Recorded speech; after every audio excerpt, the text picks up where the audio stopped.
رسول اکرم نور مجسم صلی اللہ تعالی علیہ وسلم نے فرمایا قیامت سے پہلے فتنے یوں اٹھیں گے جیسے رات میں تاریکی چھا جاتی ہے، اس وقت آدمی صبح کو مومن مگر شام کو کافر ہوگا، شام کو مومن اور صبح کو کافر ہوگا۔ اس دور میں بیٹھا شخص کھڑے ہوئے سے، کھڑا ہوا چلنے والے سے، اور چلنے والا دوڑنے والے سے بہتر ہوگا۔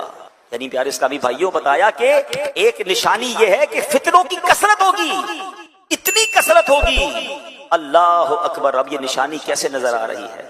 پوری آب و تاب سے یہ نشانی پوری ہوتے ہوئے نظر آ رہی ہے۔ کتنے فتنے ہیں، اللہ اکبر۔ کہیں لا دینیت کا فتنہ ہے، کہیں جناب اسلام کے خلاف سازشیں ہو رہی ہیں، کہیں مسلمانوں کو غیر مسلم بنانے کی پلاننگ ہو رہی ہے، مسلمان بچوں کے دین و ایمان پر کہیں اسکول کالجز میں نصاب کے ذریعے حملے ہو رہے ہیں، دہریت کو پھیلایا جا رہا ہے، معاذ اللہ۔ کہیں اسلام کا نام لینے والے ختم نبوت کے بارے میں جناب لوگوں کا ذہن خراب کرنے کی کوشش کر رہے ہیں، کہیں ایسے ہیں جو کلمہ تو پڑھتے ہیں مگر صحابہ کے خلاف باتیں کرتے نظر آ رہے ہیں، کہیں ایسے ہیں جو کلمہ پڑھتے ہیں مگر اہل بیت اطہار کے خلاف بات کرتے نظر آ رہے ہیں۔ اللہ اکبر۔ اسلامی لبادہ ہے، بات قرآن و حدیث کی کر رہے ہیں اور ایمان پر ڈاکہ ڈالنے کی کوشش ہو رہی ہے۔ گویا ہر طرف سے فتنوں کا انبار ہے اور ہم ہیں کہ غفلت میں جی رہے ہیں، ٹینشن ہی کوئی نہیں ہے، سب کی سننی ہے، سب کے پاس بیٹھنا ہے، سب سے دوستی لگانی ہے۔ ارے جناب کوئی مسئلہ نہیں، مسئلہ ہے۔ قیامت سے پہلے آقا فرماتے حال کیا ہوگا؟ کوئی صبح کو مومن ہوگا، شام کو کافر ہوگا، شام کو مومن ہوگا، صبح کو کافر ہوگا۔ یعنی ہر طرف سے ایمان کے ڈاکو ڈاکے ڈال رہے ہوں گے۔ سیدی اعلیٰ حضرت امام اہل سنت نے 100 سال پہلے بات فرمائی تھی، کہا سونا جنگل، رات اندھیری، چھائی بدلی کالی ہے، سونے والوں جاگتے رہیو، چوروں کی رکھوالی ہے، آنکھ سے کاجل صاف چرا لیں یا وہ چور بلا کے ہیں، تیری گٹھڑی تاکی ہے اور تو نے نیند نکالی ہے۔ کیا فرمایا؟ آنکھ سے کاجل چرا لیں گے۔ کتنا زبردست محاورہ استعمال کیا۔ آنکھ کے اندر لگا ہوا کاجل اور سرما کون چرا سکتا ہے؟ فرمایا ایسے بلا کے چور ہوں گے تمہیں پتہ ہی نہیں چلے گا، اور تمہارا مال لے جائیں گے، تمہارا ایمان لے جائیں گے، تمہارا عقیدہ لے جائیں گے، کیونکہ علم دین تو ہے نہیں، علماء کرام کی صحبت ہے نہیں، دین پر پختگی کا ذہن ہے نہیں، ایمان جناب کتنی بڑی چیز ہے اس کی حفاظت کی فکر ہی نہیں ہے۔ یہ سب کچھ ہو رہا ہے مگر کیا ہم اس وقت کانشیس ہیں؟ ہم اس میں فکر مند ہیں کہ میرا ایمان بچ جائے، میرا عقیدہ بچ جائے؟ اچھا جناب میرا بچ گیا، میرے بچوں کا بچ جائے۔ امام مہدی کے ظاہر ہونے سے پہلے ایک نشانی جسے علماء کرام سب سے بڑی نشانی قرار دیتے ہیں وہ یہ کہ قسطنطنیہ شہر، جی ہاں جس کو آج ہم استنبول کہتے ہیں، ایک بار پھر غیر مسلموں کے ہاتھ میں چلا جائے گا۔ اور ابھی یہ معاملہ چل ہی رہا ہوگا کہ اتنے میں شور مچ جائے گا، آواز آئے گی کہ دجال آ گیا۔ کہ کچھ امام مہدی کے بارے میں بتائیں، آپ کب آئیں گے، آپ کا ظہور کیسے ہوگا، ابھی کتنا وقت ہے امام مہدی کے آنے میں؟ تو ناظرین انتظار کی گھڑیاں ختم ہوئی۔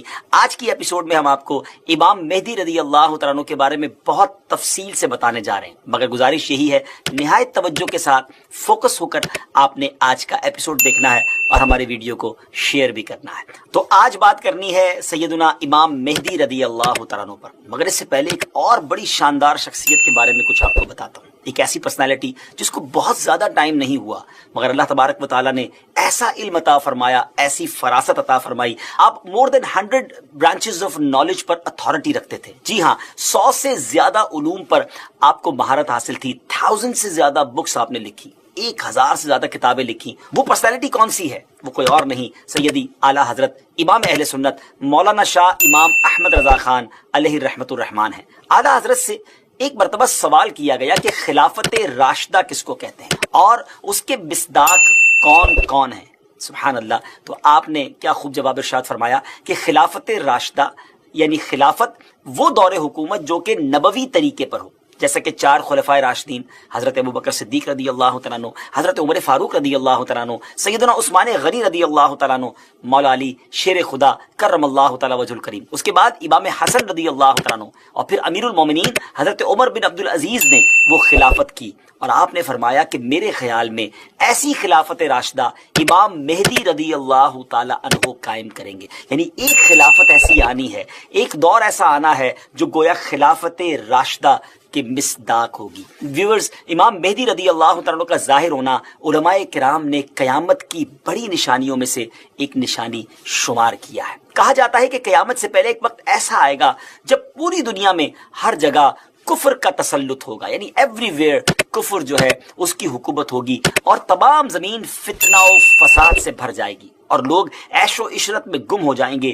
ٹائم اتنا اسپیڈلی نکلے گا کہ سال مہینے کی طرح ہو جائے گا، مہینہ ویک کی طرح، ہفتے کی طرح ہو جائے گا، اور ایک ویک ہفتہ جو ہے وہ دن کی طرح گزرے گا۔ یہ وہ زمانہ ہوگا جب لوگوں کی عمریں گھٹ جائیں گی، لوگ ایک دوسرے سے گتھم گتھا ہو جائیں گے، اور ایک دوسرے کے قتل و خون کے پیاسے ہوں گے۔ اس وقت پوری دنیا پر عیسائیوں کا غلبہ ہوگا، روم، شام اور تمام ممالک اسلامیہ سب کے سب مسلمانوں کے ہاتھوں سے نکل جائے گے، ساری زمین کفرستان ہو جائے گی، صرف مکہ و مدینہ میں مسلمان ہوں گے اور وہیں پر اسلام ہوگا۔ لہٰذا اس وقت تمام اللہ کے ولی اپنے اپنے علاقوں سے مائیگریٹ کر کے اپنے علاقوں کو چھوڑ کر مکہ شریف اور مدینہ شریف پہنچ جائیں گے۔ یاد رہے رمضان کا مہینہ ہوگا، آپ ذرا سینیریو دیکھیے گا، تصور کیجئے کہ رمضان کا مہینہ ہوگا، ابدال طواف خانہ کعبہ میں مصروف ہوں گے، حضرت امام مہدی بھی وہاں ہوں گے، اور اس وقت آپ کی عمر 40 ایئرز ہوگی، 40 سال آپ کی عمر ہو چکی ہوگی۔ اولیاء انہیں پہچانیں گے، ان سے درخواست کریں گے کہ آپ ہماری بیعت کریں، وہ انکار کریں گے، پھر اچانک غیب سے آواز آئے گی۔ ناظرین، یہ ساری جو میں نشانیاں بتا رہا ہوں یہ احادیث میں سلسلہ وار مرحلہ وار بیان ہوئی ہیں، یہ اسی سے ایکسٹریکٹ کر کے گویا ایک سینیریو بتایا جا رہا ہے، اور وہ آواز کیا ہوگی؟ ھذا خلیفۃ اللہ المہدی فاسمعوا لہ واطیعوہ، یعنی یہ اللہ کا خلیفہ مہدی ہے، اس کی بات سنو اور اس کا حکم مانو۔ پھر تمام لوگ ان کے ہاتھ پر بیعت کریں گے، اور وہاں سے یہ سب کو اپنے ساتھ لے کر ملک شام کی طرف چلے جائیں گے، اور وہاں پھر دجال کا مقابلہ ہوگا۔ ناظرین، دجال کون ہے اور اس کی کیا کیا نشانیاں ہیں اور اس کے بارے میں احادیث کیا کہتی ہیں، اس بارے میں انشاءاللہ عز و جل ہم پورا ایک الگ سے مکمل ایپیسوڈ کریں گے، لیکن آج ویب سیریز کی اس قسط میں ہم صرف تفصیل کے ساتھ امام مہدی رضی اللہ عنہ کے بارے میں آپ کو انفارمیشن دیں گے۔ ڈیئر ویورز، قیامت کی نشانیوں میں سے ایک اہم نشانی امام مہدی کا ظہور۔ اس پر مزید بات کرنے سے پہلے یہاں ایک بات کرتا چلوں کہ کچھ لوگ ہو سکتا ہے آپ کو ایسے بھی ملیں جو یا تو امام مہدی رضی اللہ عنہ کا آنا مانتے ہی نہیں، یا پھر اس معاملے میں یہ کہتے نظر آتے ہیں کہ امام مہدی کسی خاص شخصیت کا نام نہیں، بلکہ یہ تو ایک نجات دہندہ کا تصور ہے جو ہر دور میں قوموں کے اندر پایا جاتا ہے، یعنی کوئی شخص آئے گا اور ہمیں نجات بخشے گا۔ لیکن پیارے ویورز، یاد رہے ہم مسلمان ہیں، اور ہمارے لیے دین کے معاملے میں ہر چیز کو ایکسیپٹ کرنے یا نہ کرنے کا دار و مدار اس بات پر ہے کہ اللہ پاک کا پیارا کلام یعنی قرآن مجید اور اللہ عز و جل کے آخری نبی صلی اللہ تعالی وسلم کی احادیث ہمیں اس معاملے میں کیا رہنمائی کرتی ہیں۔ امام مہدی کے آنے کا ذکر ایک دو حدیثوں میں نہیں بلکہ 200 سے لے کر 250 احادیث، 200 سے 250 احادیث اور اقوال تابعین میں ملتا ہے۔ ام المومنین حضرت ام سلمہ رضی اللہ تعالیٰ عنہ روایت کرتی ہیں کہ میں نے رسول اللہ صلی اللہ تعالیٰ علیہ وسلم کو یہ فرماتے ہوئے سنا کہ آپ علیہ الصلوۃ والسلام نے فرمایا مہدی حق ہے، یعنی ان کا ظہور برحق ہے اور یہ ہو کر رہے گا۔ اور مزید آپ علیہ الصلوۃ والسلام نے فرمایا امام مہدی سیدہ فاطمہ الزہرا رضی اللہ تعالی عنہا کی اولاد سے ہوں گے۔ سبحان اللہ، اس حدیث سے اتنی بات تو بالکل واضح ہو گئی، کلیئر ہو گئی کہ امام مہدی کا ظہور یقینی طور پر ہوگا، اور وہ ایک شخصیت ہیں جو حضرت فاطمہ رضی اللہ تعالی عنہا کی اولاد سے ہوں گے۔ بہت ہی اہم بات یہ ہے کہ مہدی آپ کا نام نہیں ہے بلکہ آپ کا لقب ہے۔ ایک اور حدیث سناتا ہوں، حضرت عبداللہ ابن مسعود رضی اللہ تعالیٰ سے روایت ہے کہ رسول اللہ صلی اللہ تعالیٰ علیہ وسلم نے فرمایا کہ دنیا اس وقت تک ختم نہ ہوگی یہاں تک کہ میرے اہل بیت میں سے ایک شخص عرب کا بادشاہ ہو جائے جس کا نام میرے نام کے مطابق یعنی محمد ہوگا۔ ناظرین، نام تو آپ کو پتہ چل گیا، اب ہم آپ کو ان کا حلیہ بتاتے ہیں۔ امام مہدی دکھیں گے کیسے؟ سبحان اللہ، احادیث میں اس کی بھی ڈیٹیل موجود ہے۔ ان کی کچھ اور صفتیں بیان کرتے ہوئے اللہ عز و جل کے آخری نبی صلی اللہ تعالی وسلم نے ارشاد فرمایا مہدی میری نسل سے ہوں گے، ان کی ناک پتلی اور بلند ہوگی اور پیشانی روشن اور نورانی ہوگی، اور ان کا رنگ جو ہے وہ عربیوں جیسا ہوگا۔ سبحان اللہ، ان کے دائیں رخسار پر تل ہوگا، اور آپ کی سیرت حضور علیہ الصلوۃ والسلام جیسی ہوگی۔ آپ کی طبیعت میں جود و سخاوت، رحم و کرم بے انتہا ہوگا۔ امام مہدی رضی اللہ تعالیٰ عنہ کو اولیاء کرام تو پہچان لیں گے، لیکن کچھ ایسی نشانیاں بھی مختلف روایتوں میں بیان کی گئیں جس کے ذریعے امام مہدی رضی اللہ تعالیٰ عنہ کو پہچانا جا سکے گا۔ نمبر 1، امام مہدی رضی اللہ تعالیٰ عنہ کے سر پر بادل ہوں گے جس میں سے ندا دینے والا کہے گا کہ مہدی اللہ پاک کے خلیفہ ہیں، ان کی اتباع کرو، انہیں فالو کرو۔ نمبر 2، امام مہدی رضی اللہ عنہ کے دور میں خشک لکڑی، ڈرائی وڈ، بالکل ڈرائی لینڈ کے اندر خشک زمین میں گاڑی جائے گی تو اس میں وہ سبز ٹہنی پتوں سمیت نکلنے لگے گی، سبحان اللہ۔ نمبر 3، امام مہدی رضی اللہ تعالیٰ عنہ سے کوئی کسی نشانی کا سوال کرے گا تو یہ ہوا میں اڑنے والے پرندے کی طرف اشارہ کریں گے اور وہ پرندہ آ کر ان کے ہاتھ پر بیٹھے گا۔ نمبر 4، بنی اسرائیل کی طرح آپ کے لیے دریا پھٹ جائے گا اور ان کی تشریف آوری سے وہ زمین عدل سے بھر جائے گی، جس طرح وہ پہلے ظلم سے بھری ہوئی، ہر طرف عدل و انصاف ہوگا۔ ان کی آمد سے پہلے ہر طرف ظلم و ستم ہوگا، اور حدیث پاک میں آتا ہے کہ حضرت ابو سعید خدری رضی اللہ تعالیٰ عنہ بیان کرتے ہیں کہ نبی پاک علیہ الصلوۃ والسلام نے ایک بڑی آزمائش کا ذکر فرمایا جو اس امت کو پیش آنے والی ایک بہت بڑی ٹربل کے بارے میں بتایا، اور فرمایا کہ ایک زمانے میں اتنا شدید ظلم ہوگا کہ کہیں پناہ کی جگہ نہ ملے گی۔ اس وقت اللہ تعالیٰ میری اولاد میں ایک شخص کو پیدا فرمائے گا جو زمین کو عدل و انصاف سے بھر دے گا، ویسا ہی بھر دے گا جیسا وہ پہلے ظلم و ستم سے بھر چکی تھی۔ زمین اور آسمان کے رہنے والے سب ان سے راضی ہوں گے، آسمان اپنی تمام بارش موسلا دھار برسائے گا اور زمین اپنی سب پیداوار نکال کر رکھ دے گی، سبحان اللہ۔ یہاں تک کہ زندہ لوگوں کو تمنا ہوگی کہ ان سے پہلے جو لوگ تنگی اور ظلم کی حالت میں اس دنیا سے چلے گئے، کاش وہ بھی ان حالات کو دیکھ لیتے۔ ایوری بڈی بیکم ہیپی، ہر طرف خوشحالی کا دور ہوگا، زمین اپنے خزانے نکال رہی ہوگی، عدل و انصاف ہوگا۔ ناظرین، یہ کیسے حالات ہوں جب ہر طرف امن و امان ہوگا، ظلم و ستم کا خاتمہ ہو چکا ہوگا۔ اس کی بڑی خوبصورت منظر کشی ایک حدیث میں مزید بیان کی گئی۔ چنانچہ حضرت ابو سعید خدری رضی اللہ تعالیٰ سے روایت ہے کہ رسول اللہ صلی اللہ تعالیٰ علیہ وسلم نے فرمایا، میں تمہیں مہدی کے آنے کی خوشخبری دیتا ہوں جو میری امت میں اختلاف و اضطراب کے زمانے میں بڑا ڈیفیکلٹ ٹائم ہوگا، اس میں میرے آقا علیہ الصلوۃ والسلام فرماتے ہیں بھیجے جائیں گے تو وہ زمین کو عدل و انصاف سے بھر دیں گے، جس طرح ان سے پہلے ظلم و ستم سے بھری ہوگی۔ زمین اور آسمان والے سب کے سب ان سے خوش ہوں گے، وہ لوگوں کو مال یکساں طور پر دیں گے۔ اللہ تعالیٰ ان کے دور خلافت میں میری امت کے دلوں میں استغنا و بے نیازی، اللہ اکبر، یعنی ہر کوئی سیٹسفائی ہوگا، اس کو کسی چیز کی ضرورت ہی گویا نہیں ہوگی، اور انصاف عام ہوگا۔ وہ اپنے منادی کو حکم دیں گے کہ اعلان کر دے کہ جسے مال کی حاجت ہو وہ مہدی کے پاس آ جائے۔ اس اعلان پر پورے مسلمانوں میں سے صرف ایک شخص آئے گا، یعنی اتنے لوگ ویل آف ہوں گے ان کو ضرورت ہی نہیں ہوگی مال کی۔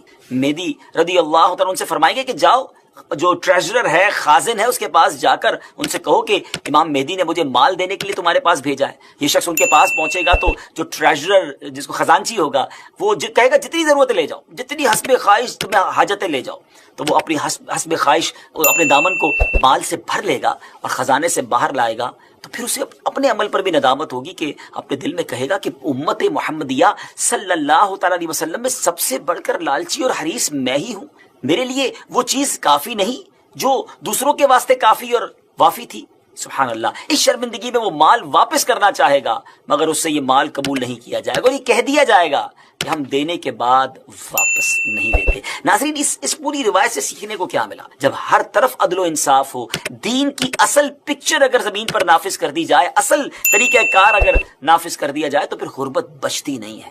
اصل غربت، اصل پرابلمز، اصل معاملات جو ہیں وہ دین سے دوری ہی کی بنا پر ہیں۔ امام مہدی رضی اللہ تعالیٰ عنہ گویا اس دنیا میں آ کر یہ ثابت کریں گے کہ اگر پراپر اسلام نافذ کر دیا جائے تو سب چیزیں ٹھیک ہو سکتی ہیں۔ بہرحال وہ خوش نصیب لوگ جو امام مہدی رضی اللہ تعالیٰ عنہ کا ساتھ دیں گے ان کی بھی ایک الگ شان و فضیلت ہوگی۔ حضرت علی کرم اللہ تعالیٰ وجہ الکریم سے امام مہدی کے بارے میں کوسچن کیا گیا تو حضرت علی رضی اللہ تعالیٰ عنہ نے ارشاد فرمایا کہ مہدی کا ظہور آخر زمانے میں ہوگا، اللہ تعالیٰ ایک جماعت کو ان کے پاس اکٹھا کر دے گا جس طرح بادل کے الگ الگ ٹکڑوں کو جمع کر دیتا ہے اور ان میں محبت پیدا کر دے گا۔ یہ نہ تو کسی سے خوف زدہ ہوں گے اور نہ کسی کے انعام کو دیکھ کر خوش ہوں گے۔ خلیفہ مہدی کے پاس اکٹھا ہونے والوں کی تعداد اصحاب بدر یعنی غزوہ بدر میں شریک ہونے والے صحابہ کرام کی تعداد کے مطابق 313 ہوگی۔ سبحان اللہ، یعنی اس جماعت کو ایک خاص فضیلت حاصل ہوگی جو ان سے پہلے والوں کو حاصل ہوئی نہ بعد والوں کو حاصل ہوگی۔ نیز اس جماعت کی تعداد اصحاب طالوت کی تعداد کے برابر ہوگی جنہوں نے طالوت کے ہمراہ نہر اردن کو عبور کیا تھا۔ یہاں ایک اہم معلومات آپ کے ساتھ شیئر کرنا چاہتا ہوں کہ آج کل سوشل میڈیا پر امام مہدی رضی اللہ تعالیٰ عنہ کے حوالے سے مختلف پریڈکشن کی جاتی ہے کہ امام مہدی آ چکے ہیں یا بس بالکل آنے ہی والے ہیں، اور یہ ویسے ہے بڑا مشکل کوسچن، ٹپیکل کوسچن کہ کب آئیں گے، امام مہدی کا ایگزیکٹلی ظہور کب ہوگا۔ اس سوال کا 100% درست جواب دینا تو مشکل ہے، مگر کچھ نشانیاں ایسی ہیں جو امام مہدی رضی اللہ عنہ کے آنے سے پہلے ظاہر ہو جائیں گی، اور کچھ باتیں تو ہم ابتدا میں آپ کو بیان کر چکے ہیں، اور مزید جو واضح نشانیاں ہیں وہ بھی ہم آپ کو شارٹلی بتا دیتے ہیں کہ امام مہدی کے ظاہر ہونے سے پہلے ظاہر ہونے والی جو نشانیاں ہیں ان میں سب سے پہلے نشانی یہ ہے کہ دریا، اگر آپ ہسٹری اٹھائیں تو موسٹ امپورٹنٹ جو واقعات ہوئے ہیں ان میں سے بڑے بڑے واقعات 10 محرم الحرام کو ہوئے، مگر سن 61 ہجری میں ایک ایسا واقعہ ہوا، میں یہ کہوں تو غلط نہ ہوگا، جس نے ساری دنیا کو ہلا کر رکھ دیا۔ ایک ایسا واقعہ کہ اس سے پہلے ظلم و ستم اور جس کو آپ کہیں کہ بربریت کی ایسی مثال دنیا میں کہیں نہیں ملتی۔ آسمان نے یہ منظر کیسے دیکھا ہوگا، زمین نے یہ منظر کیسے دیکھا ہوگا جب 10 محرم الحرام سن 61 ہجری میں کربلا کے میدان میں نواسۂ رسول امام حسین رضی اللہ تعالیٰ عنہ اور آپ کے قافلے والوں پر جو ظلم کیا گیا، ایک طرف تو محبتوں سے خط لکھ کر بلایا گیا، اور پھر وہ بے وفائی کی گئی کہ پورے خاندان کو پیاسا جس طرح رلایا گیا، ستایا گیا اور پھر شہید کر دیا گیا۔ یہ داستان کہیں نہیں ملتی۔ 1380 سال 1379 ایئرز ہونے والے ہیں، بہت ٹائم ہوتا ہے یہ، 14 صدیاں، اٹس ٹو لانگ۔ مگر کمال دیکھیں کہ 14 صدیاں گزرنے کے بعد بھی جب بھی یہ بات سنتے ہیں تو دل رنج سے بیٹھ جاتا ہے، دل پر ایک کیفیت طاری ہو جاتی ہے کہ یہ کیسے ہوا تھا۔ اچھا، نارملی ایسے واقعات، تکلیف دہ واقعات دنیا میں آج بھی ہو رہے ہوتے ہیں، اللہ تعالیٰ محفوظ رکھے ہمیں ہر طرح کی ناگہانی آفتوں مصیبتوں سے، کبھی کسی کے ساتھ ظلم ہو رہا ہوتا ہے، کبھی کسی کو معاذ اللہ قتل کر دیا جاتا ہے جو غلط ہے، لیکن یہ واقعہ اتنی اہمیت کیوں اختیار کر گیا اور اس کو کیوں تاریخ کا اتنا بڑا المناک واقعہ کہا گیا کہ یہ لوگ کون تھے؟ جب تک یہ پتہ نہیں ہوگا نا کہ بات کس کی ہو رہی ہے، ان کا اسٹیٹس کیا تھا، ان کا مرتبہ کیا تھا، اسلام میں ان کی اہمیت کیا تھی۔ امام حسین رضی اللہ تعالیٰ عنہ اور امام حسن یہ نبی پاک کے 2 نواسے ہیں، بی بی فاطمہ اور مولا علی کرم اللہ تعالیٰ وجہ الکریم کی آنکھوں کے تارے، اور نبی پاک علیہ الصلوۃ والسلام کو ان سے کتنی محبت تھی کہ بخاری شریف کی حدیث ہے کہ نبی پاک فرماتے حسن حسین دنیا میں میرے 2 پھول ہیں۔ اچھا، پھول تو فرمایا مگر ڈیلیبریٹلی نبی پاک کا یہ انداز تھا کہ انہیں پھولوں کی طرح سونگتے بھی تھے، ان کی خوشبو فیل کرتے تھے۔ اللہ اکبر۔ ایک جگہ نبی پاک فرماتے ہیں، حدیث کا مضمون ہے کہ یہ دونوں بچے جنتی جوانوں کے سردار، جنت میں جانا ہی بڑی سعادت ہے مگر جنت کے جوانوں کی سرداری انہیں عطا کی گئی۔ آئے ہائے، امام حسن سبحان اللہ ایک بار نبی پاک کے کاندھوں پر سواری کر رہے تھے۔ آپ نے دونوں شہزادوں کے بارے میں ایک لفظ سنا ہوگا، راکب دوش مصطفیٰ، یہ ان کا ایک بہت خوبصورت اور یہ یونیک لقب ہے، دنیا میں اور کس کو ملے گا؟ کیوں؟ راکب کہتے سوار کو، دوش کہتے کاندھوں کو، نبی پاک کے کاندھوں پر سواری کرنے والے، اللہ اکبر، نبی پاک کے کاندھوں پر سواری کرنے والے۔ ایک بار امام حسن کو نبی پاک کاندھوں پر اٹھا کے کہیں جا رہے تھے، ایک صحابی رسول نے بڑی محبت سے کہا برخوردار، اے شہزادے تمہاری سواری کتنی اچھی ہے، کیونکہ نبی پاک کے کاندھوں پر تھے، لیکن look at the level of love, نبی پاک کی محبت کا انداز دیکھیں۔ آقا فرماتے یہ بھی تو کہو سوار کتنا اچھا ہے، یہ میرا بیٹا، یہ سوار بھی کتنا اچھا ہے۔ Look at the connection with رسول اللہ صلی اللہ تعالی علیہ وسلم۔ امام حسین کے بارے میں نبی پاک کا یہ کہہ دینا، اللہ اکبر، آقا فرماتے حسین مجھ سے ہے اور میں حسین سے ہوں۔ محبت کا یہ عالم تھا کہ جبریل امین ایک بار نبی پاک کی بارگاہ میں آئے، پیارے آقا کی گود میں ایک پیارے آقا کے زانوں پر حضرت امام حسین تھے، بچپن کا عالم تھا، اور دوسرے زانوں پر حضرت ابراہیم، یہ نبی پاک علیہ الصلوۃ والسلام کے اپنے صاحبزادے، 2 بیٹے سمجھ لیں، ایک بیٹا ایک نواسا۔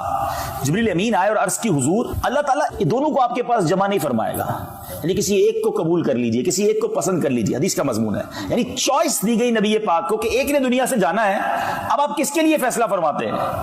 اللہ کے حبیب علیہ الصلوۃ والسلام نے کچھ اس طرح فرمایا کہ اگر ابراہیم دنیا سے جاتے ہیں تو مجھے افسوس ہوگا، لیکن اگر حسین جاتے ہیں تو مجھے بھی افسوس ہوگا، علی کو بھی رنج پہنچے گا، بی بی فاطمہ بھی غمگین ہو جائیں گے۔ نبی پاک نے حضرت ابراہیم رضی اللہ تعالیٰ اپنے بیٹے کا جانا قبول کر لیا، اور کچھ دنوں کے بعد حضرت ابراہیم دنیا سے چلے گئے، اور نبی پاک امام حسین کو دیکھ کر فرمایا کرتے تھے یہ وہ میرا بیٹا ہے جس پر میں نے اپنا بیٹا قربان کیا۔ آپ ذرا سوچو، آج ہمارے یہاں کوئی بچہ پیدا ہو تو ہم کیا کرتے ہیں, کسی بزرگ سے بات کرتے ہیں کہ حضور اذان دے دے کان میں, ہم کسی بزرگ سے رابطہ کرتے کہ اس کو گٹی دے دے. امام حسین رضی اللہ تعالیٰ عنہ کی قسمت پر ہماری جانیں قربان. فرسٹ آف آل سب سے پہلی آواز جو امام حسین کے کانوں نے سنی وہ کسی اور کی نہیں, وہ نبی پاک کی آواز سنی. اچھا, اللہ کے حبیب نے اپنی آواز سنائی اور سنایا کیا؟ سب سے پہلے اللہ کا نام سنایا. اذان میں کیا کہتے ہیں؟ اللہ اکبر اللہ اکبر. اذان دینے والے کون ہیں؟ جناب رحمت للعالمین, اور رب العالمین کا نام سنا رہے کسے؟ امام حسین کو.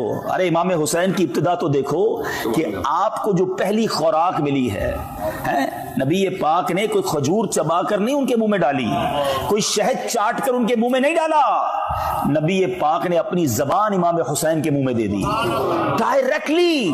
یعنی پہلی غذا جو امام حسین امام علی مقام رضی اللہ تعالیٰ عنہ کے شکم میں آپ کے پیٹ میں جاتی ہے وہ نبی پاک کا لعاب دہن ہے.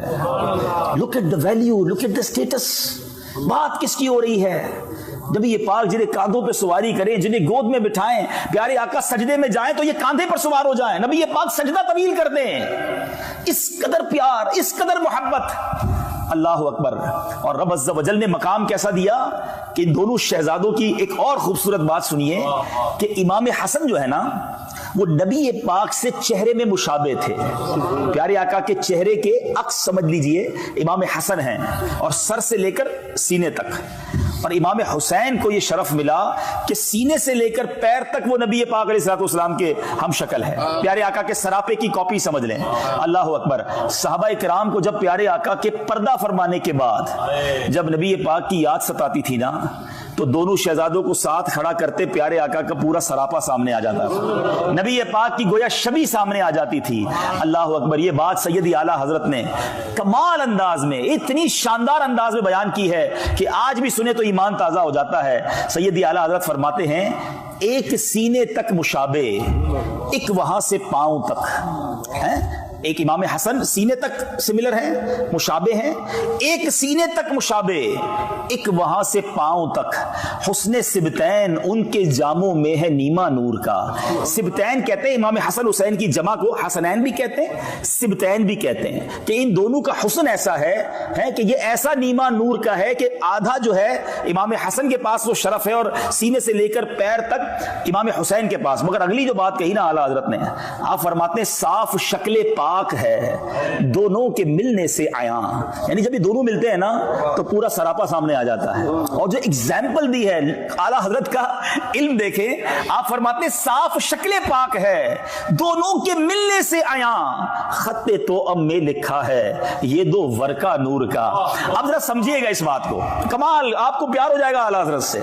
سیدی اعلیٰ حضرت کا کمال یہ, ان کو جتنا سمجھے نا ان کی عظمت ان کی محبت اور بڑھ جاتی ہے. خط توأم کسے کہتے ہیں؟ یہ ایک اصطلاح ہے, یہ ایک ٹرمینالوجی ہے. آج کل آپ آسان لینگویج میں ینگسٹرز بھی بیٹھے ہیں, کوڈ ڈی کوڈ جس کو کہتے ہیں نا, خفیہ ورڈز ہوتے ہیں, پاس ورڈز ہوتے ہیں. فوجی لوگ جو ہوتے ہیں یا اسٹریٹجی پلان ہوتی ہے وہ نارمل لینگویج میں نہیں ہوتی, وہ کوڈز میں ہوتی ہے تاکہ کسی کے ہاتھ میں لگ بھی جائے تو پتہ نہ چلے یہ کیا ہے. تو پہلے تو یہ سب نہیں تھا, اور فیکس, ٹیلی فون, واٹس ایپ یہ بھی نہیں تھا. تو پہلے کیا ہوتا تھا کہ اگر فوج جو ہے یا کمانڈوز جو ہیں یا کمانڈر کسی محاذ پر ہیں اور اب ان کو کوئی اسٹریٹجی بھیجنی ہے تو ایک بندہ خط لے کر جاتا تھا. اب سوال یہ تھا کہ راستے میں کوئی انٹرسپٹ کر لے, وہ خط ہی چھین لے تو پتہ چل جائے گا کیا پلان بھیجا جا رہا ہے. تو اس کو دو پارٹ میں بھیجا جاتا تھا. ایک آدھا خط بھیجتے تھے, وہ آدھا خط ملتا تھا نا تو بات سمجھ نہیں آتی تھی جب تک دوسرا خط نہیں آتا تھا. پہلے پہنچنے کی اطلاع آ جاتی, پھر دوسرا روانہ کیا جاتا. جب ان دونوں کو ملایا جاتا تو یہ بات پوری سمجھ آتی تھی کہ اصل ماجرا کیا ہے. اس کو کہتے تھے خط توأم. اللہ اکبر. اعلیٰ حضرت کہتے ہیں کہ صاف شکل پاک ہے. جب ان دونوں کو ملاؤ نا تو ملتا کیا ہے؟ صاف شکل پاک ہے دونوں کے ملنے سے عیاں, خط توأم میں لکھا ہے یہ دو ورقہ نور کا. یہ ایسے ورق ہے نور کے کہ جب ان کو ملا دو تو نبی پاک کا سراپا سامنے آ جاتا ہے. اللہ اکبر. یہ جاری. تو حسنین کریمین وہ ہستیاں ہیں. اب جب یہ اسٹیٹس, یہ مقام, یہ مرتبہ آپ کے سامنے ہے نا, پھر سمجھنا, پھر اس واقعے کی جو اہمیت ہے وہ سمجھ آئے گی کہ بات کس کے ساتھ ہو رہی ہے, یہ ظلم ہوا کس کے ساتھ ہے. لیکن نازوں سے پلے ہوئے, آنکھوں کے تارے ہیں, نبی پاک کے جگر کے ٹکڑے, مگر اس کے باوجود ایک بار پیارے آقا علیہ الصلوۃ والسلام آنسو بہا رہے تھے, گریہ فرما رہے تھے. ہماری امی حضور نے پوچھا کہ حضور کیا ہوا؟ نبی پاک علیہ الصلوۃ والسلام نے کچھ اس طرح فرمایا کہ جبریل امین آئے تھے اور مجھے آ کر بتایا کہ میرے اس نواسے کو میری امت کے لوگ شہید کر دیں گے, اور مجھے جبریل امین نے اس جگہ کی مٹی بھی دکھائی ہے. پیارے آقا نے وہ مٹی حضرت ام سلمہ رضی اللہ تعالی عنہا کو بھی دکھائی, اور پیارے آقا نے اس مٹی کو سونگ کر کچھ اس طرح فرمایا کہ اس سے کرب و بلا کی بو آتی ہے, اور وہی کربلا کی مٹی تھی. اور جب حضرت امام حسین رضی اللہ تعالیٰ عنہ کو 10 محرم کو شہید کیا گیا تو وہ مٹی بھی لال ہو گئی تھی. اب بڑی اہم بات جو میں آج کربلا کا واقعہ آپ کو نہیں سناؤں گا, واقعہ کربلا ہم بچپن سے سنتے آ رہے ہیں اور سنتے رہیں گے, مگر اس پورے انسیڈنٹ سے, اس پورے واقعے سے سیکھنے کو کیا ملا؟ ہر سال 10 محرم آتی ہے, میری ذات میں کیا فرق آتا ہے, میں اس سے کیا میسج لیتا ہوں, امپلیمنٹیشن کیا ہوتی ہے؟ نیاز بھی بناتے ہیں, نعرے بھی لگاتے ہیں, میں تو پنجتن کا غلام ہوں, صحیح ہے, بڑی اچھی بات ہے, لیکن کیا یہی پیغام کربلا ہے؟ کیا یہی اس پورے واقعے سے امت کو سیکھنے کو ملتا ہے؟ نہیں جناب, ہم اس کی بڑی اہم چیزیں مس کر رہے ہیں. پہلا آپ کے لیے میسج, میرے لیے میسج, کہ نبی پاک کو معلوم تھا کہ امام حسین شہید کر دیے جائیں گے, مولا علی کرم اللہ تعالی وجہ الکریم کو معلوم تھا, ٹھیک ہے, بی بی فاطمہ کو بھی معلوم تھا, صحابہ کرام کو بھی پتہ چل گیا تھا. مگر کمال یہ ہے کہ کبھی ایک بار امام حسین کا جو یہ واقعہ ہوا نا, آپ کی آلموسٹ ایج 56 ایئرز تھی, یعنی پیدائش کے وقت بتا دیا گیا ہے, 56 ایئرز کے بعد یہ واقعہ ہوا ہے. اس پورے سفر میں, اس پورے ٹائم میں کبھی ایک بار نبی پاک نے ہاتھ اٹھا کر اللہ سے دعا کی ہو کہ یا اللہ میرے نواسے حسین پر یہ مشکل وقت نہ آئے, یہ مصیبت ٹال دے, کبھی مولا علی نے عرض کی ہو کہ حضور آپ کی دعائیں رد نہیں ہوتی, آپ کی دعا تو عرش پر جاتی ہے, ہاتھ اٹھائیں, آپ کو حسین سے پیار بھی بڑا ہے رضی اللہ تعالیٰ عنہ, دعا کر دیں. بی بی فاطمہ عرض کرتی, کسی نے نہیں کہا, کیوں؟ پتا تھا مگر یہ دعا نہیں کی. اللہ اکبر, یہ اللہ اکبر بھروسہ کیسا تھا, یہ امتحان کی تیاری تھی. ایوری بڈی نوز, سب کو پتا تھا کہ یہ امتحان, یہ ایگزام ہونا ہے, but we are ready, we are prepare. بچے کو تیاری اس امتحان کے لیے کیا جا رہا ہے. یہ میسج ہے, یہ کربلا کا میسج ہے کہ زباں پر شکوے رنجو علم لایا نہیں کرتے, زباں پر شکوے رنجو علم لایا نہیں کرتے, نبی کے نام لیوا غم سے گھبرایا نہیں کرتے. امتحان اللہ والوں پر آتے ہیں, امتحان اللہ کے نیک بندوں پر آتے ہیں, اور زیادہ آتے ہیں.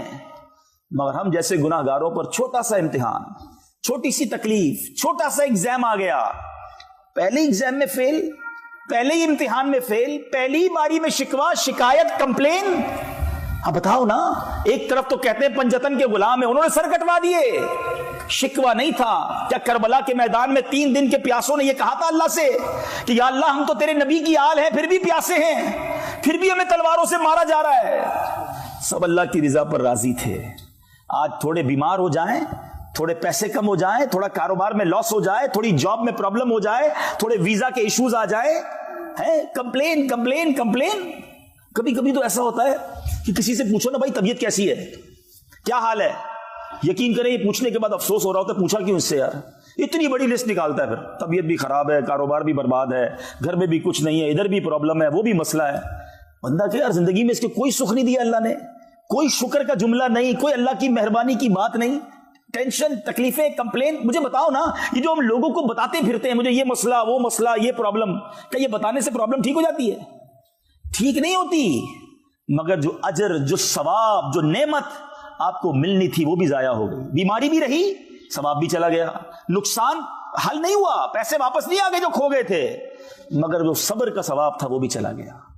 نہیں میرے میٹھے اسلامی بھائیوں, اور یہ تو قرآن کا وعدہ ہے, یہ اعلان تو پہلے سے ہوا ہے کہ ہم تمہیں آزمائیں گے, ہم سب کو آزمایا جائے گا. یاد رکھیے, کبھی کبھی یہ شیطان وار کرتا ہے کہ یار پہلے میں نماز نہیں پڑھتا تھا, اتنے پرابلمز نہیں تھے, جب نماز پڑھنے لگا ہوں, دین کی طرف آنے لگا ہوں, مذہبی میں نے ذرا تھوڑا سا گیٹ اپ بھی اپنا لیا ہے, میں تھوڑا سا حلال کی طرف آ رہا ہوں, تو یہ ڈیفیکلٹی بڑھتی کیوں جا رہی ہیں؟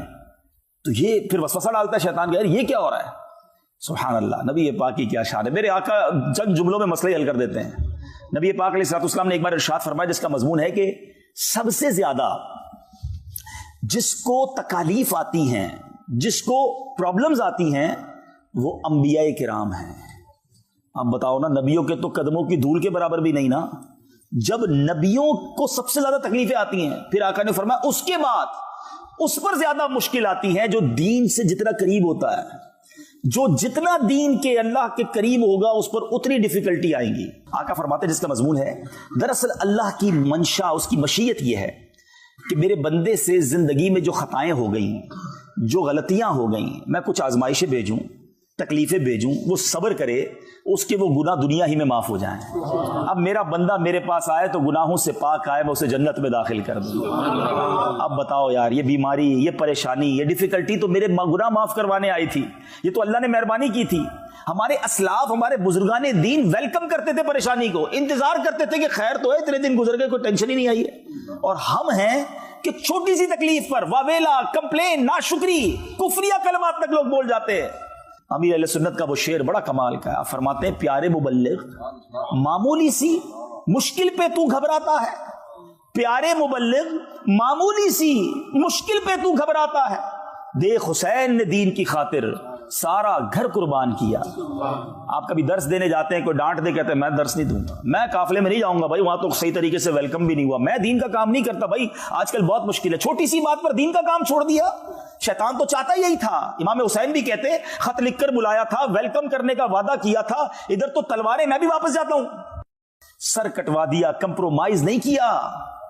اور ہم ہیں کہ چھوٹی چھوٹی بات پر بہت زیادہ ہم واویلا کرتے ہیں. اور ایک اور آخری بات, پھر ٹاپک تھوڑا سا آگے لے کر چلتے ہیں. بعض اوقات ایک اور بھی شیطان وسوسہ ڈالتا ہے کہ یار میں اتنی دعائیں کرتا ہوں, اللہ سے اتنی التجائیں کرتا ہوں, لوگ کہتے ہیں کعبے پر جا کر دعا کرو, ادھر بھی دعا کی, فلاں بزرگ کے مزار پہ جا کے بھی دعا کی, فلاں بزرگ سے بھی دعا کروائی, خود بھی تہجد میں اٹھ کے دعا کی, میرا تو مسئلہ ہی حل نہیں ہوتا, میری پرابلم ہی سالو نہیں ہو رہی, اتنے ٹائم ہو گیا, کاغذات کا مسئلہ حل ہی نہیں ہو رہا, اولاد مانگ رہا ہوں تو مجھے اولاد ہی نہیں مل رہی. ابھی میں آ رہا تھا تو مجھے ایک بہت طویل میسج کسی نے لکھا تھا کہ معاذ اللہ, اس میں بڑے کمپلین والے جملے بھی تھے کہ اللہ تعالیٰ تو ماں سے زیادہ چاہنے والا ہے, پھر بھی مجھے اولاد نہیں دے سکتا.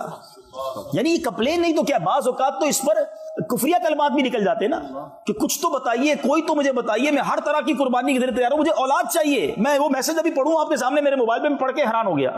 اللہ کرے وہ سن رہے ہو مجھے, اور آپ میں سے بھی کچھ لوگ ہوں گے جو کچھ چیزوں کو بڑے ٹائم سے مانگ رہے ہیں, نہیں مل رہی ہے. اور جب نہیں ملتی نا تو انسان پھر معاذ اللہ, ہم کمزور لوگ ہیں, ہمیں علم تو ہے نہیں, ہم شکوہ شکایت اور بعض اوقات اللہ سے دور ہو جاتے ہیں, بھروسے میں کمی آ جاتی ہے. سنو اب میری بات, آج یہ کلیئر ہو جائے گا, ٹھیک ہے. پہلے تو میں آپ کو قرآن کی آیت سناتا ہوں, ہو سکے نا تو اس آیت کو یاد کر لو. یقین کریں میں جب بھی اس آیت کو پڑھتا ہوں نا طبیعت ہری بھری ہو جاتی ہے. کیا شاندار دو جملوں میں قرآن کا اسلوب ہی اتنا پیارا ہے. آپ ذرا سنیے گا, مسئلہ حل ہو جائے گا آپ کا. بعض اوقات میں اور آپ سمجھتے ہیں نا کہ یار یہ مسئلہ حل ہونا چاہیے, یہ معاملہ میرے لیے بہتر یہ ہے. اللہ قرآن میں فرماتا ہے وَعَسَىٰ أَن تَكْرَهُوا شَيْئًا وَهُوَ خَيْرٌ لَكُمْ. قرآن میں اللہ فرماتا ہے اور قریب ہے کہ کوئی بات تمہیں ناپسند ہو, تم چاہتے ہو نہیں ہونی چاہیے, اور وہی تمہارے لیے بہتر ہوتی ہے, حالانکہ وہ تمہارے حق میں بہتر ہے. وَعَسَىٰ أَن تُحِبُّوا شَيْئًا وَهُوَ شَرٌّ لَكُمْ. تم کسی چیز کو اپنے بارے میں اچھا سمجھتے ہو مگر وہی تمہارے لیے اچھی نہیں ہوتی ہے. اور اس آیت کا جو اگلا جز ہے نا, آئے ہائے, یقین کرو اللہ تعالیٰ کیا فرماتا ہے, اللہ جانتا ہے اور تم نہیں جانتے. میری آپ کی اوقات کیا ہے. اللہ فرما رہا ہے کہ تم کسی چیز کو اچھا سمجھتے ہو, نہیں ہے تمہارے لیے اچھی. بعض اوقات کسی چیز کو تم اپنے لیے برا سمجھتے ہو, تمہارے لیے اچھی ہے. اور سنو, اور اللہ جانتا ہے اور تم نہیں جانتے. یہ بھروسہ لاؤ نا اپنے اندر کہ میں کون, میری اوقات کیا, میں بندہ, وہ خالق, وہ جانتا ہے میرے لیے کیا بہتر ہے. اب آؤ آپ کو دنیاوی ایگزامپل سے بات سمجھاؤں تو یہ پورا فلسفہ سمجھ آ جائے گا, پوری بات سمجھ آ جائے گی. مانگ رہے ہو نا کئی دنوں سے, روتے روتے مانگتے ہو, نہیں مل رہا. اب میں آپ سے پوچھتا ہوں, آپ کا کوئی چھوٹا بچہ ہے, چھوٹا بھائی ہے, اس کا گلا خراب ہے, بخار ہو گیا ہے, اور وہ آپ سے ضد کر رہا ہے میں نے آئس کریم کھانی ہے. ابو جی مجھے آئس کریم دلائیں, میں نے ٹھنڈا یک شربت پینا ہے, سلش کہتے ہیں نا آپ لوگ, وہ برف والا. پلائیں گے اسے؟ بتائیے نا, آئس کریم کھلائیں گے؟ نہیں. کیوں؟ وہ تو رو رہا ہے آپ کے سامنے. اچھا, پھر اب وہ رو رہا ہے, آپ اسے منع کر رہے ہیں, نہیں بیٹا, نہیں بیٹا, آپ کے لیے بہتر نہیں ہے. اب آپ کا ایک دوست برابر میں بیٹھا ہے, وہ آپ کو کہے یار کیسے ظالم والد ہو یار, بچہ رو رہا ہے, دے دو اسے, اتنی ضد کر رہا ہے, کب سے دیکھ رہا ہوں رو رہا ہے. اب آپ کا آنسر کیا ہوتا ہے؟ آپ کہتے ہیں میں اس کا والد ہوں اور مجھے پتا ہے اس کو کب کیا دینا ہے. اس کو رونے دو. اس کو آئس کریم اس کیفیت میں دینا, اس کو اس کیفیت میں ٹھنڈا شربت دینا اس کے لیے نقصان دہ. یہ پیے گا بیمار ہو جائے گا اور بیمار ہو جائے گا. یہی آنسر ہوتا ہے. اب دل پر ہاتھ رکھ کے میرا جواب سننا. تم والد ہو, تمہیں پتا ہے بچے کو کب کیا دینا ہے. میرے رب کو نہیں معلوم مجھے کب کیا دینا ہے. میں رو رہا ہوں یا اللہ اولاد دے دے, میں رو رہا ہوں یا اللہ مال دے دے, میں رو رہا ہوں یا اللہ میرا یہ مسئلہ حل کر دے. اللہ جانتا ہے اور تم نہیں جانتے. بھروسہ کرو اس پر. تم بچے کو رونے دے رہے ہو, نہیں دے رہے ہو اس کی پسند کی چیز, کیونکہ تمہیں معلوم ہے یہ اس کے لیے خراب ہے, نقصان دہ ہے. میں رو رہا ہوں یا اللہ میرا کام کر دے, وہ نہیں کر رہا. بھروسہ کرو وہ بہتر کر رہا ہے. وہ میری ماں سے 70 گنا زیادہ چاہنے والا ہے. وہ جو فیصلہ کر رہا ہے میرے بارے میں بہترین کر رہا ہے. بے شک اللہ جانتا ہے, ہم نہیں جانتے. جس دن واللہ میرے میٹھے اسلامی بھائیوں یہ کیفیت بن گئی نا آپ کی کہ کام نہیں ہوا, اللہ کی مہربانی, یہی بہتر ہوگا, یہی اچھا ہوگا. ٹینشن تو رہی نہیں نا لائف میں, مشکل تو ختم ہو گئی نا. ہم پریشان اسی لیے ہوتے ہیں, کہتے یار وہ پلاٹ خریدنے گیا تھا نہیں ملا, کاش مل جاتا تو اتنے پیسے بچ جاتے. یار وہ نوکری اپلائی کی تھی نہیں ہوا, میرے برابر والا اپروو ہو گیا, میں رہ گیا, کاش ہو جاتا تو اچھا تھا. یہ ڈیل نہیں ہوئی, یہ ویزا نہیں ملا, یہ فلاں نہیں ہوا, اسی ٹینشن میں تو مر گئے. اگر یقین ہو جاتا کہ جو رب نے کیا وہی میرے لیے بہتر ہے. علماء کہتے کچھ لوگوں کا غریب رہنا, بات سننا بڑی گہری ہے, کچھ لوگوں کا غریب رہنا ان کے ایمان کے لیے ضروری ہے, اور کچھ لوگوں کا امیر ہونا ان کے ایمان کے لیے اچھا ہے. کیونکہ اگر وہ امیر ہوں گے, جو غریب ہے نا وہ پیسے والے ہو جائیں گے تو بے ایمان ہو سکتے ہیں, اور جو پیسے والے ہیں وہ غریب ہو جائیں گے تو ان کا ایمان خطرے میں آ جائے گا. اللہ کی تقسیم ہے, وَتُعِزُّ مَن تَشَاءُ وَتُذِلُّ مَن تَشَاءُ بِيَدِكَ الْخَيْرُ. وہ جسے چاہے جیسے عطا فرمائے. بھروسہ تو رکھو, سب پر بھروسہ, رب پر بھروسہ نہیں. کاش آج یہ مدری پھول لے کر جائیں کہ بس اللہ پر بھروسہ ہو, اللہ کے وعدوں پر یقین ہو, اللہ کے فیصلوں پر یقین ہو. کربلا والوں کو یقین تھا. ہمارا امتحان ہے, we are ready for that, ہم تیار ہیں. تو آج سے آپ اور میں بھی نیت کریں کہ ہر امتحان میں, ہر مشکل میں ہم اللہ کی رضا پر راضی رہیں گے, ناشکری نہیں کریں گے. چھوٹی چھوٹی باتوں پر کمپلین نہیں کی جاتی. حضرت رابعہ بصریہ نے ایک بار کمال کی بات کہہ دی. ایک شخص اپنے ماتھے پر پٹی باندھ کر, سر میں درد تھا اور پٹی باندھ کر نکلا. تو حضرت رابعہ بصریہ نے کہا بات بڑی گہری ہے, اللہ کرے آپ سمجھ جائیں. کہا کیوں پٹی باندھی ہے؟ تو کہا حضور وہ سر میں درد ہے اس لیے پٹی باندھی ہے. تو حضرت رابعہ بصریہ نے فرمایا کہ کیا کبھی صحت کی پٹی بھی باندھی تھی؟ بات بڑی گہری ہے. پٹی باندھنا جائز ہے, مگر پٹی باندھی تو پتا چلا نا کہ میں بیمار ہوں, پتا چلا نا لوگوں کو. اتنا عرصہ اللہ نے صحت مند رکھا, اس کی کوئی پٹی باندھی تھی؟ تو اب تھوڑا سا نقصان, تھوڑا سا لاس سب کو بتاتے ہیں. او ہو بھائی آج کل کاروبار بڑا ڈاؤن ہے, میرا موبائل کھو گیا تو فلاں نقصان ہو گیا, تو فلاں پرابلم ہو گئی. کبھی نفع کر کے بتاتے ہو لوگوں کو, آج کو بڑے پیسے بنائے, آج یہ بھی کیا, آج وہ بھی کیا, وہ نہیں بتاتے. شکر کی باتیں نہیں, کمپلین کی باتیں, ڈیفیکلٹی کی باتیں نہ بتائیں کسی کو. شعر ہے نا, کسی کا احسان کیوں اٹھائیں, کسی کو حالات کیوں بتائیں, کیا فائدہ دنیا والوں کو بتا کر. کسی کا احسان کیوں اٹھائیں, کسی کو حالات کیوں بتائیں, تمہیں سے مانگیں گے تم ہی دو گے, تمہارے در سے ہی لو لگی ہے. بتائے نا اللہ رب العالمین کی بارگاہ میں, نبی پاک سے عرض کریں دنیا والوں کو میں کیوں بتاؤں کہ میرے ساتھ کیا مسئلہ ہے. انشاءاللہ صبر کا دامن تھامے رکھیں, انشاءاللہ خیر مقدر رہے گی. اچھا, اب کربلا کا واقعہ یہ کیوں ہوا تھا؟ امام حسین کو یزید نے جب یہ اعلان کیا اور لوگوں نے اس کی بیعت کرنا شروع کی, اور بڑے بڑے صحابہ تھے, بڑے بڑے نیک لوگ تھے جنہوں نے انکار کر دیا کہ ہم اس یزید پلید کی بیعت نہیں کریں گے. اب کوفہ سے کنٹینیو خط لکھے گئے امام حسین کو کہ حضور آپ کوفہ آئیے اور ہم آپ کی بیعت کرنا چاہتے ہیں, ہم یزید کی بیعت نہیں کرنا چاہتے. امام حسین کو بھی معلوم تھا, صحابہ کو بھی معلوم تھا کہ کوفہ کے پاس ہی وہ علاقہ ہے کربلا جہاں آپ شہید کیے جائیں گے. کوفہ والوں کی بے وفائی بھی بڑی مشہور تھی. امام حسین صحابہ کرام نے کہا حضور اب نہ جائیں, یہ لوگ با وفا نہیں ہیں. مگر سنیے امام حسین کا جواب. آپ فرماتے ہیں جس کا مضمون یہ کہ میں اللہ کی بارگاہ میں کیا جواب دوں گا اگر یہ کھڑے ہو گئے قیامت کے دن کہ یا اللہ ہم تو امام حسین کو بلاتے رہے, وہ آتے تو ہم ان کے ہاتھ پہ بیعت کر لیتے. حجت تمام کرنے کے لیے امام حسین نے پہلے مدینہ شریف چھوڑا, ساری زندگی مدینے میں رہے. یاد رہے امام حسین پیدا بھی مدینہ پاک میں ہوئے تھے, 55 سال کی عمر میں مدینہ چھوڑا, مکے آ گئے. مکے آنے کے بعد پھر 3 ذوالحجہ کو آپ نے یہ سفر کیا. لک ایٹ دی قربانی, سیکریفائس دیکھے. 3 ذوالحجہ کا مطلب سمجھتے ہو؟ ساری دنیا حج کرنے مکے پہنچتی ہے, اور امام حسین ان دنوں میں نیکی کی دعوت دینے, اسلام کی سر بلندی کے لیے, نانا کے دین کو بچانے کے لیے مکہ بھی چھوڑ کر کوفہ کے لیے روانہ ہو گئے ہیں. آج چھوٹی سا سیکریفائس, گھر چھوڑنے کے لیے, آفس چھوڑنے کے لیے, تھوڑا ٹائم دینے کے لیے لوگ تیار نہیں ہوتے.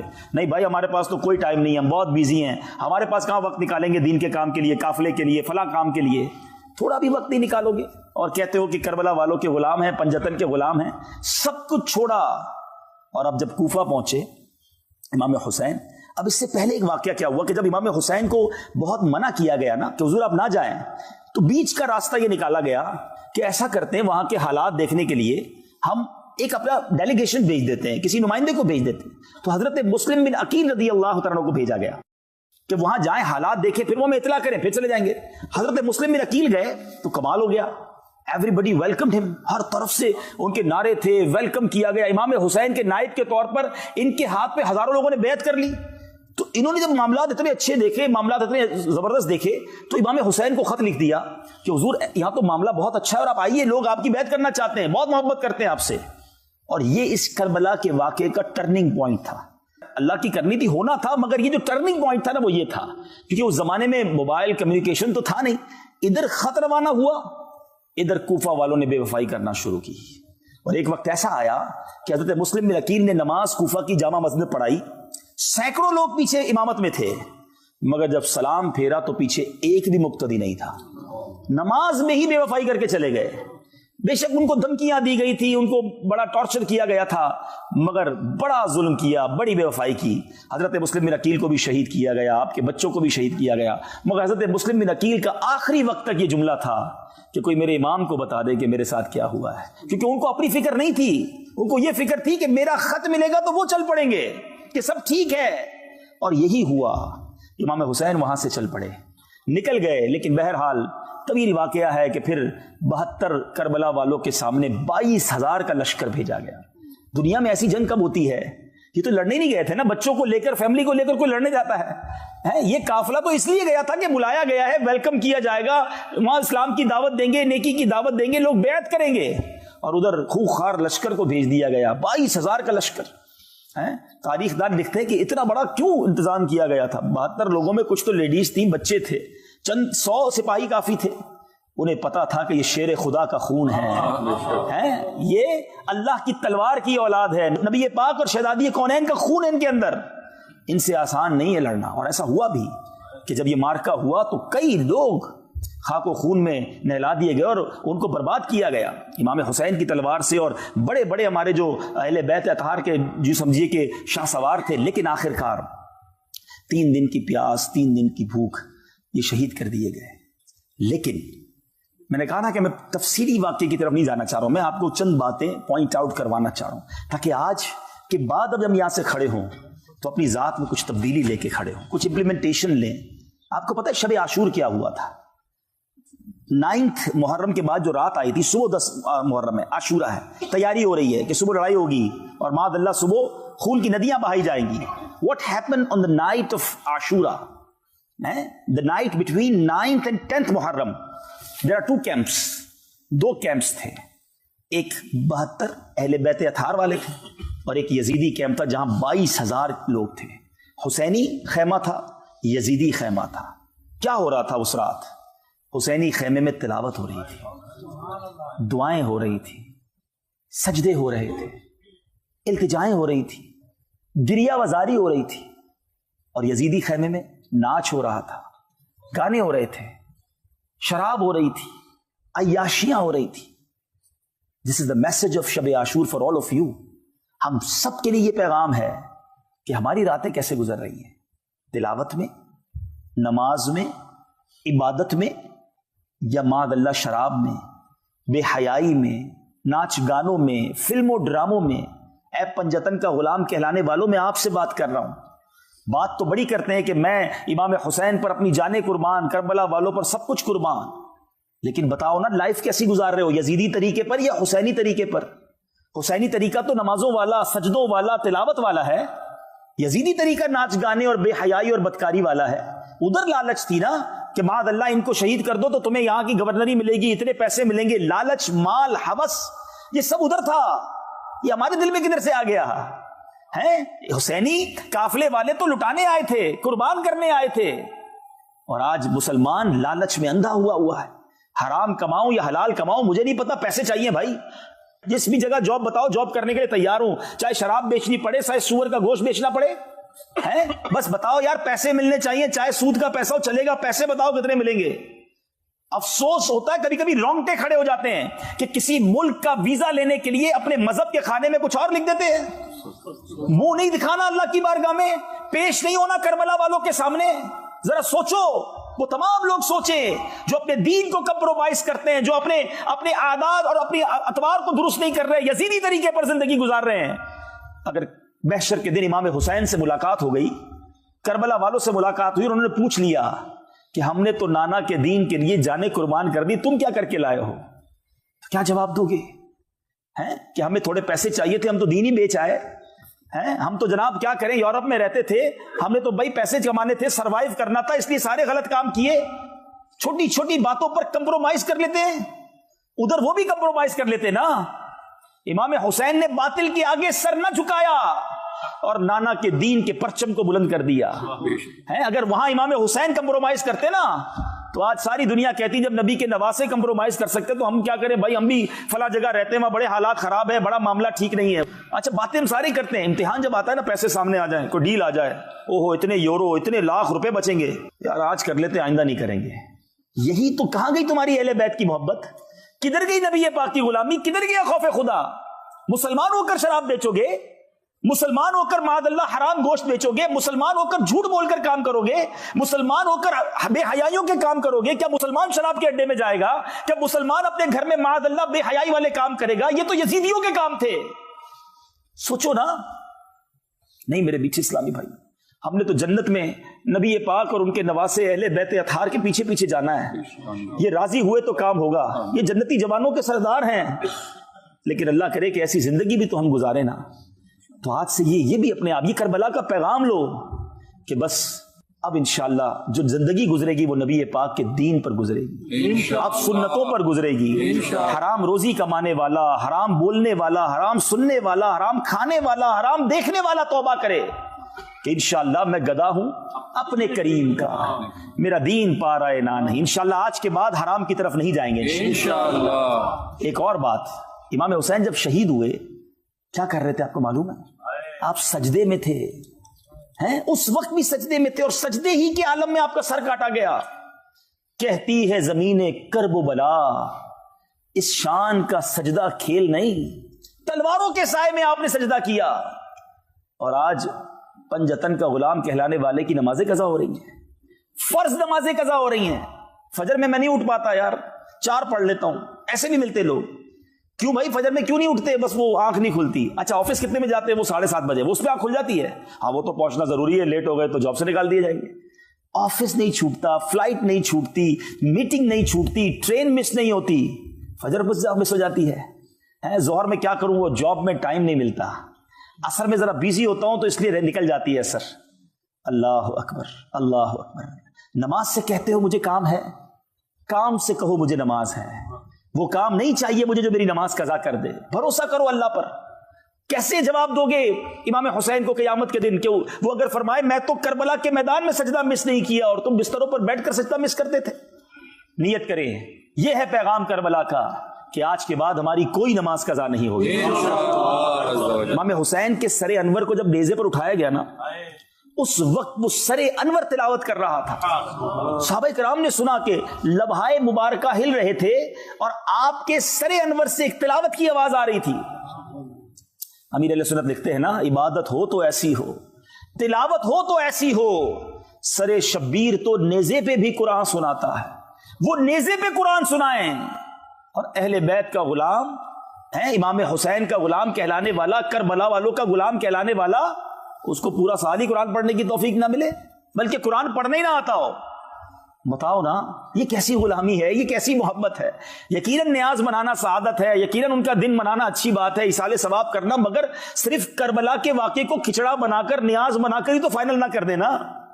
کچھ تو اپنی ذات میں امپلیمنٹ لائیں کہ بس یار اس بار میں نے کربلا کے بارے میں سنا، امام حسین نے کربلا میں بھی سجدہ کیا، شہادت بھی سجدے میں ہوئی، سر بھی تلاوت کرنے والا تھا، تو بس اب میری زندگی بھی سجدوں اور تلاوت میں گزرے گی، میں بھی روز قرآن پڑھوں گا تو آپ کو باقاعدہ فیض ملا نا اہل بیت کا۔ اللہ کرے یہ کربلا کا پیغام میں بھی یاد رکھوں، آپ بھی یاد رکھیں اور اپنی زندگی میں اس کو شامل کریں۔